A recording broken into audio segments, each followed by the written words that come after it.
Come watch as we install the Hamilton Motor Company Apple CarPlay conversion kit replacement screen in a 2009 Lexus RX.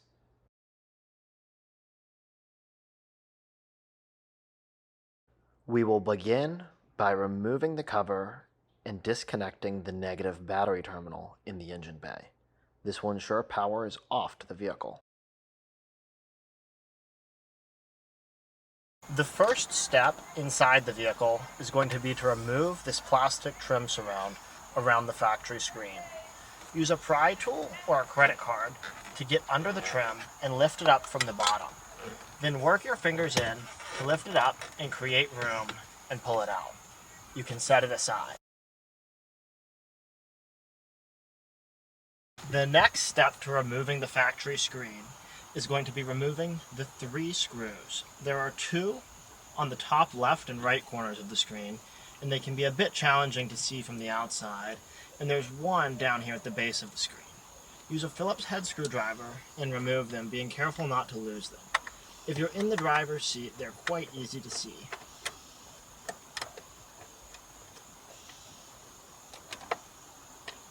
We will set the screws in the cup holder for now.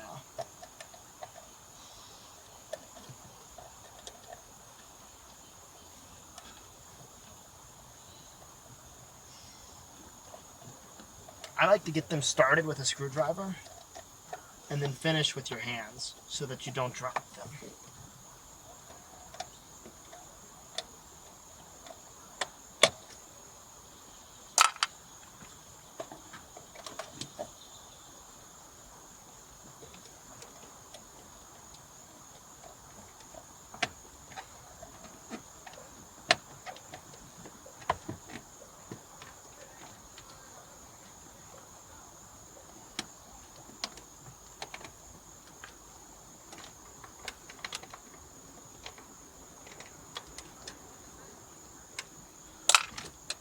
With the 3 screws removed, you can grip the screen and go ahead and wiggle it out of its place.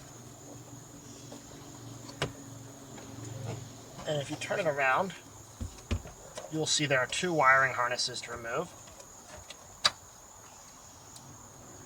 Simply unplug those, and we have now removed the factory screen. And reach under this trim piece and lift up gently with some pressure, and it'll pop right out. You can remove it and set it to the side.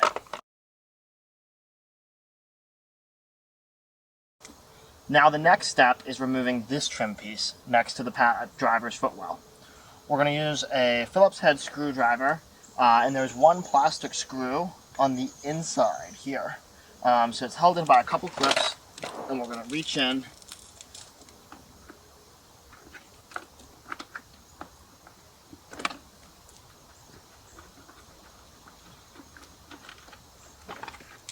and remove this piece. As you can see, this was the plastic screw. Once again, you can set this to the side.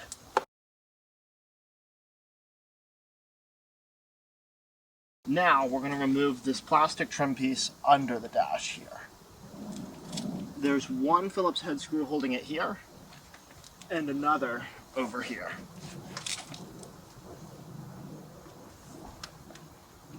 None of these screws are in very tight. They're all very easy to remove, so you shouldn't run into too much difficulty.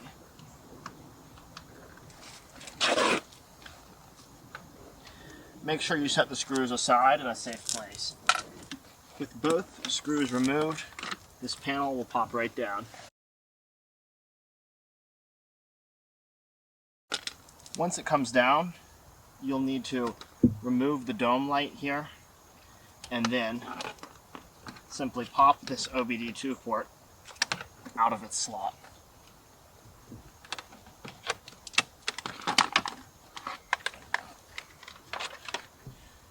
You can remove this last wiring harness back here and set this panel aside.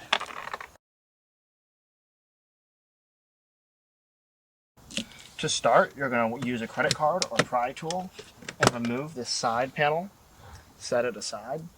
Then reach back and you can firmly press on this control panel to pop it loose.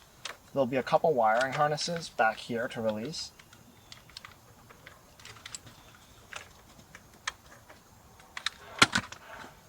With this released, once again, set it aside. We're going to remove the 2 screws holding on this panel now. There's one right here. You can use either a Phillips head screwdriver, or you could use a number 8 socket for this one here, and an 8mm socket for this one here, or a 10mm socket for the one in here. If you have a little difficulty with the one in here, it's easier to get a socket on it. This one, you have to pop this little trim piece down to gain access to it. You can do this by reaching in with your finger from the side.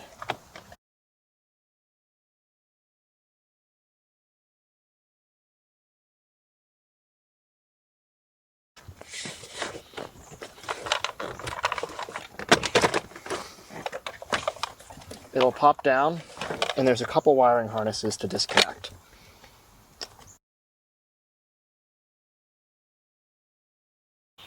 Now that we have the side panels removed, before we remove these panels and then access the center control unit, we're going to go ahead and twist the gear shift knob off. This will twist counterclockwise.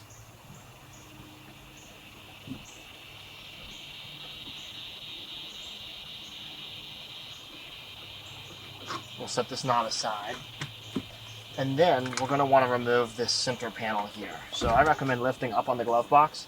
A lot of times you can just do this with your fingers, or you can use a pry tool or a credit card to get under here. Just lift up, wiggle back and forth.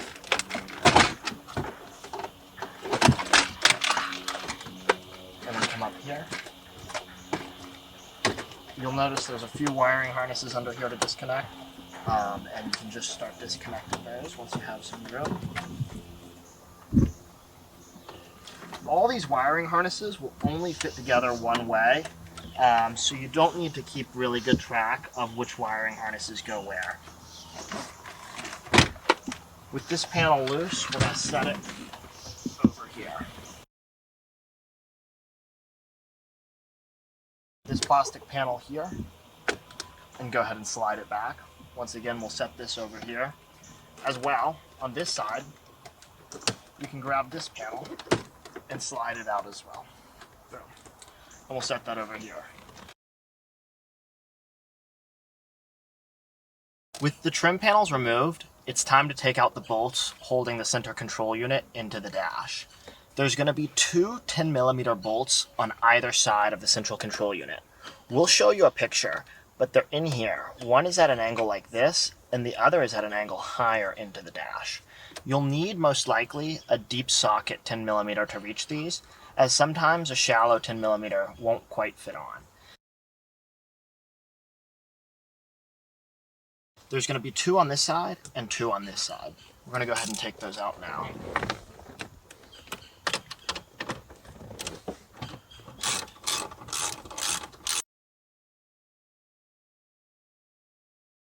With the bolts removed, it's time to remove the center control unit.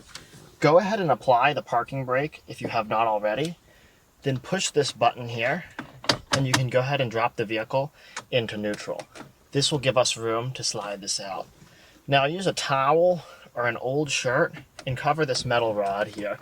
That way there you won't scratch it when you remove it. Grab it from the top and bottom and simply wiggle the clips free. This is the main harness for the new display. It's going to be the primary focus. Now there's quite a few connectors.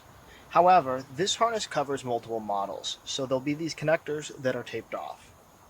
In reality, there's only a few connectors that we're going to need to pay attention to, making this much simpler than it looks. We have the primary connector up top. This is going to come out here and plug into the back of the new display. This female connector here, labeled RX High Monitor, is going to plug into the original display connector here.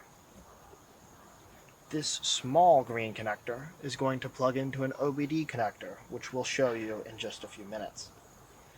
The only other connectors we're going to pay attention to are going to be this auxiliary jack that's going to plug into the factory auxiliary connector, and this female connector down here with a navy and orange wire. I'm going to now show you how to wire this.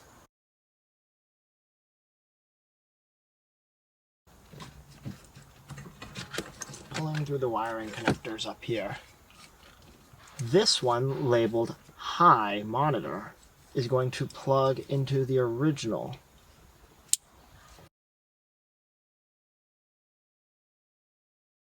With the power connector completed up top, as well as the factory blue harness and the OBD harness available, it is time to take the remainder of the harness and feed it down below into the center console. We're going to snake it under and around the air vents, behind these brackets, and under and through the black trim for the gear shift. We recommend doing this one part at a time to make it as easy as possible. We'll start with the auxiliary.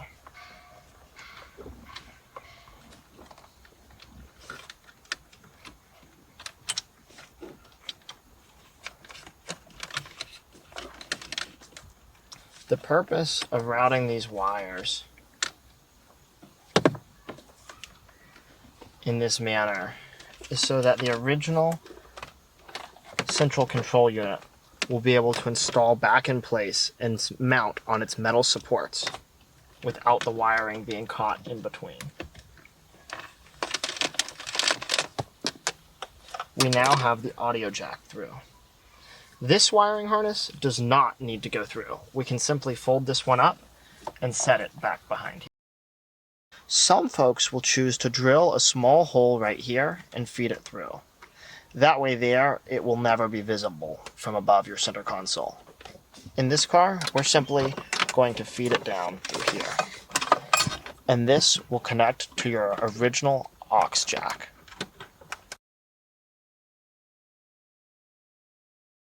The next connection we're going to make is this wire here is going to plug into the factory OBD2 port in the driver's footwell.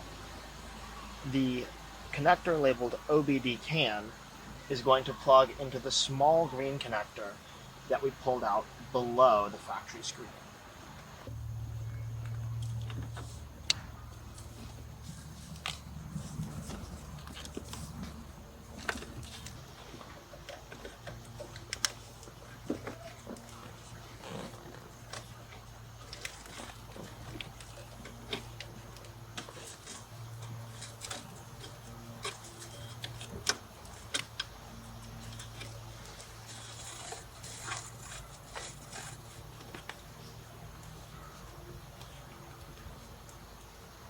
Continue feeding this OBD2 cable across here, behind this metal bracket, and we're going to snake it up and into the original cavity here.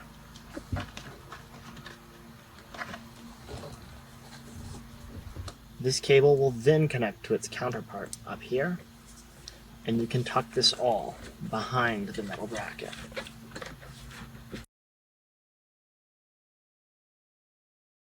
The last wiring harness we will install will be this harness.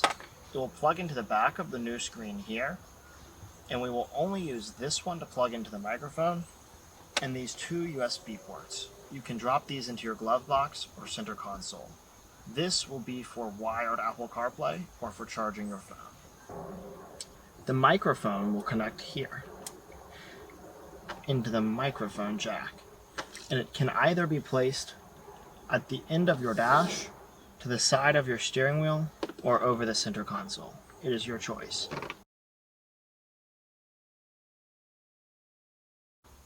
The next step is going to be to install this black plastic bracket and use the 3 included screws to screw it into the metal bracket behind it.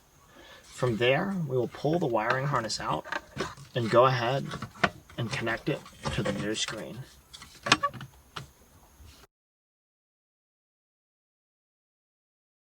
Now going to plug these 3 connectors into the back of the new head unit.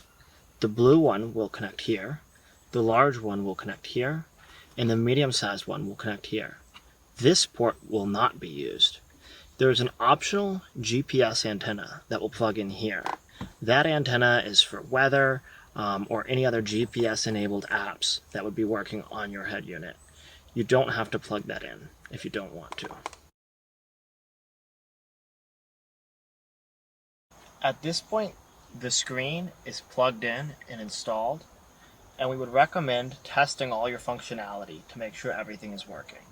We recommend powering on the vehicle, testing your steering wheel controls, testing your audio, testing your microphone, making sure that everything is working the way you want it, the reverse camera.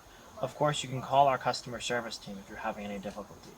One thing to note, in order to power on your vehicle and test these functions, everything needs to be reconnected. Your switches over here that you removed, the switch attached to the lower panel here needs to be connected, as well as everything on the center console.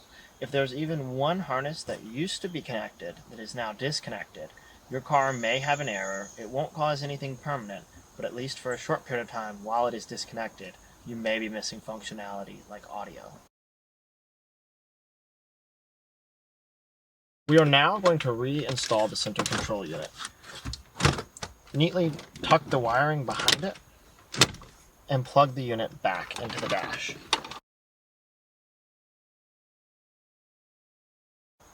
Now we will reinstall the bolts on either side and then the trim panels to follow.